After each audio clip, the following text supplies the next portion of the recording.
Every team, you would think, if they have any type of brain matter in their organization whatsoever, is looking for that game-changing type of tight end. That position has only grown in its importance and significance in recent years, specifically getting those mismatched guys that you could line up all over the place and are real threats catching the football. For the most part, with a couple of stubborn holdouts, the majority of the systems in the NFL necessitate having some type of playmaker, potentially a difference maker at the tight end position. And yes, you've got those holdouts that want to live in the Stone Ages of, I want an inline blocker as my number one tight end. No. In today's pass-happy NFL, you want as many effective pass-catching targets as you can possibly get.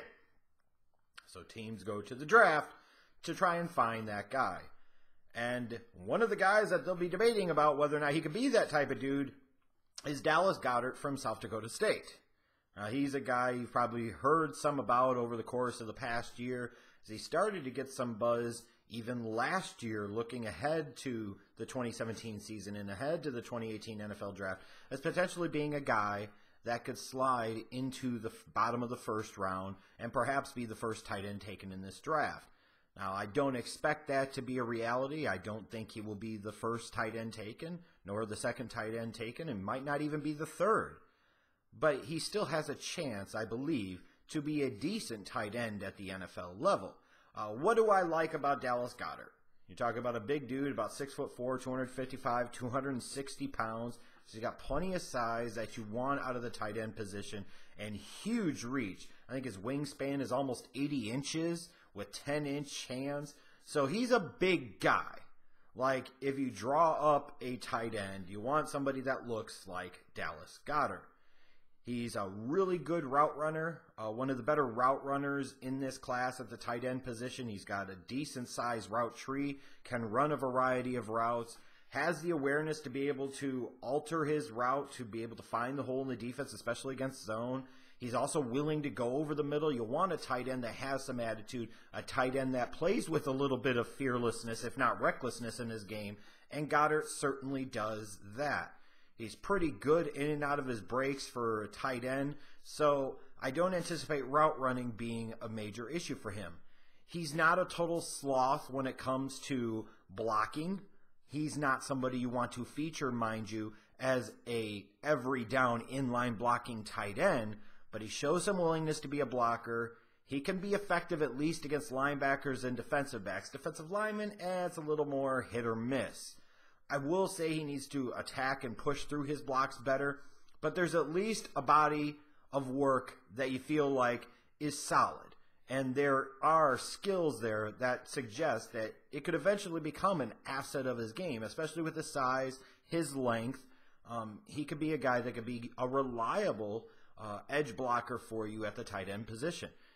Big guy like him, really big catch radius. He can get the ball away from his body, consistently tries to catch the ball with his hands. It's been amazing to me as I was watching the tight end class versus the wide receiver class for this year, how poor many of the wide receivers were in terms of attacking the ball with their hands and catching the ball with their hands, and how many of them were true body catchers, or at least if anything else, let the ball get too close to their bodies. Whereas this tight end class has been refreshing because a lot of these guys are catching the ball away from their body. They're attacking the ball with their hands.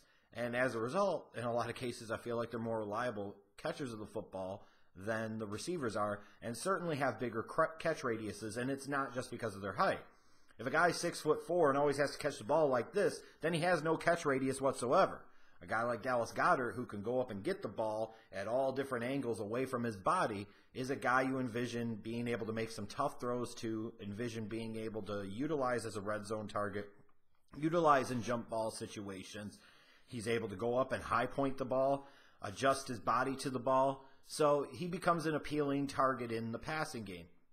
He's not that bad after the catch either. Granted, he doesn't have a ton of wiggle, so he's not going to make a bunch of people miss, but he runs with a little bit of physicality, a little bit of anger. He's got a really nice stiff arm to be able to keep the tacklers away from his body.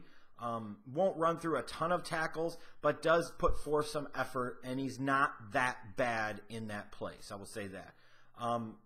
So when you look at him, you got things and you're like, oh, okay, I can see it. The concerns being as follows. Number one, not an incredibly athletic guy. Consistently doesn't show up on film. Lacks burst and explosiveness. Not very quick at all. Takes a while to get to top speed. And even when he gets to top speed, he was just okay. I mean, you look at him on film and you don't need a 40 time to tell you he's probably a 4.8-ish, 4.85 type of guy in terms of his play speed. Even if he ran like 4.65, 4.7, you're going to look at it and you say, that's not true. That's not what I see on the field.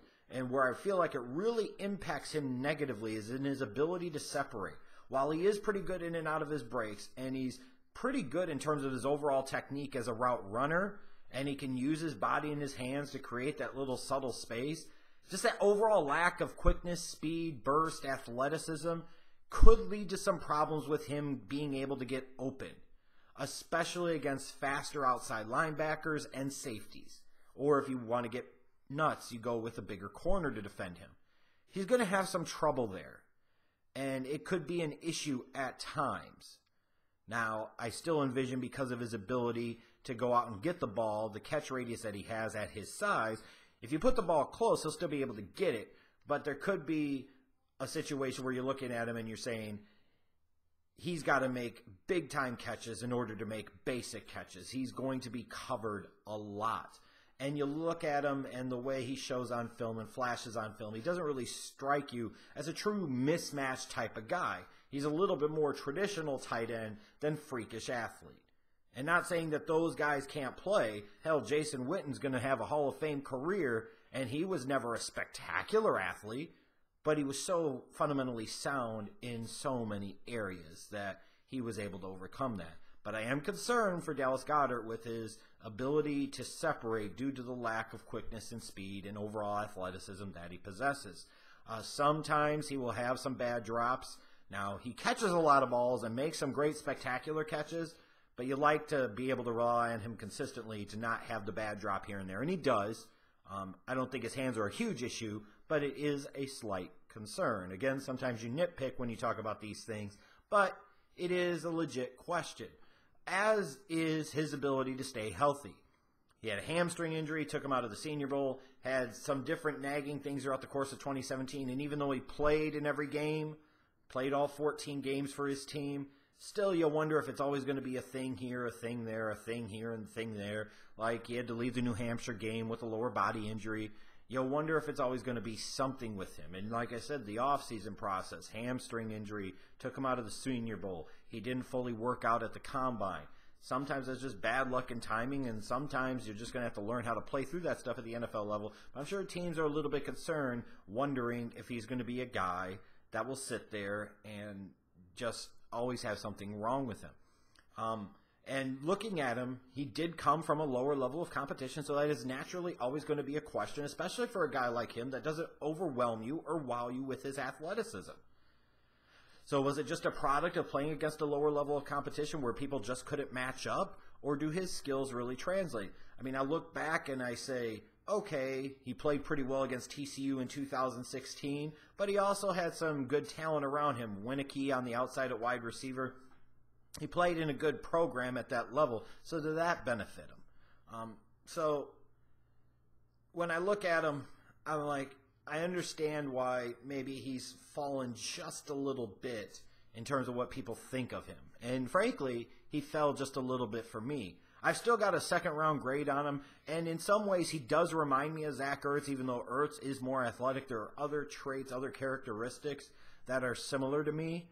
I do wonder, though, if he'll get drafted before round 3, and the answer is probably not. He feels more like a round 3 guy, maybe even a very early round 4 guy, because teams are going to be concerned about the lack of quickness and athleticism, a little bit of a concern about the injuries.